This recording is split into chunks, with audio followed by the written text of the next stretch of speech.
Hey guys, welcome to the clubhouse. I'm Billy Jackson, and today's review is going to be on Star Trek Picard, Season 1, Episode 3. Alright, we got the gang together and we're off and running. Yeah, that's what I'm talking about, man. I think this is gaining speed, for me.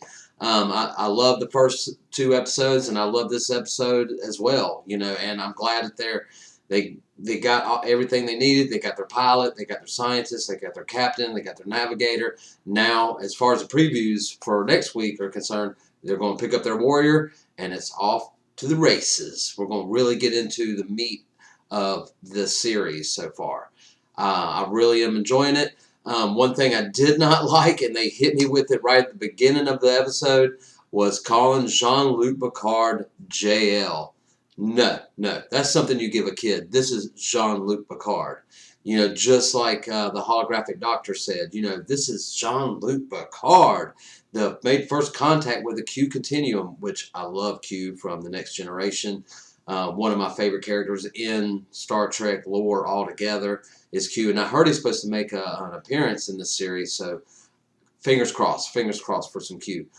He was also, the arbiter of succession for the Klingon Empire. He defeated the Borg, almost single-handedly.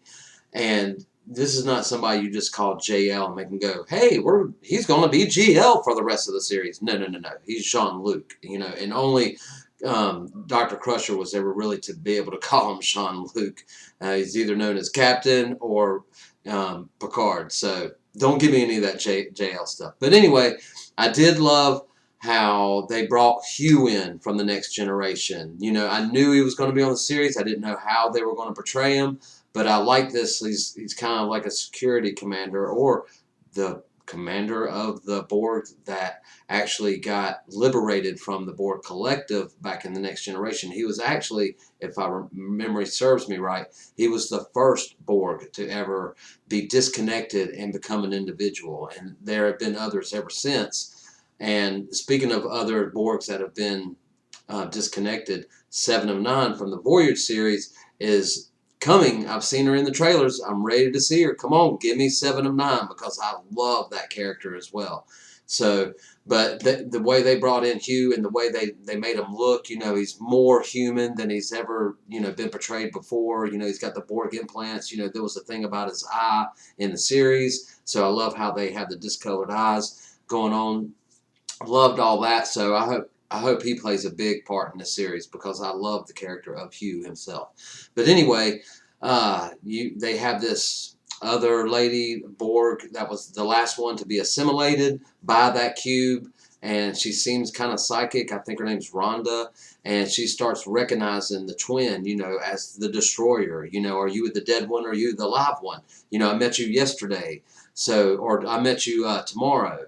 So she's having premonitions and about what's getting ready to happen, and I guess we're going to see it.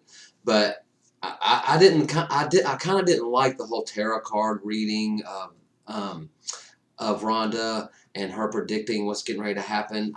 That kind of took me out of it a little bit.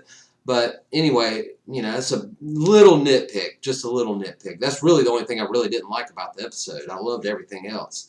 But anyway, so she recognizes the twin, so that's going to come into play somehow, because we know the series is really about that specific twin and why all the synthetics, went berserk and killed everybody.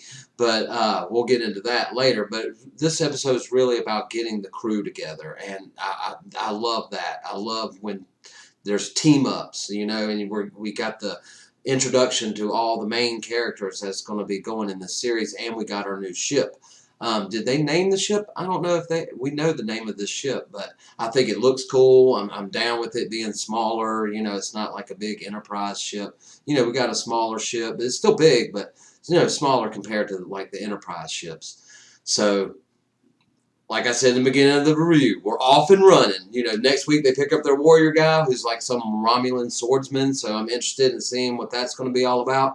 But really waiting to see like Commander Riker to come in, Troy, and 7 of 9. We still have some old characters that need to be, reintroduced. So I can't wait to see the direction they go with those. So anyway, guys, that's my thought on this series so far and on this episode in particular. But what do you think? What do you think about this episode, and what have you thought about the series so far? Let me know in the comments below. Remember to like my videos and subscribe to my channel. And as always, make yourself happy every day. And the only way to do that is to remember the only thing stopping you is you stopping.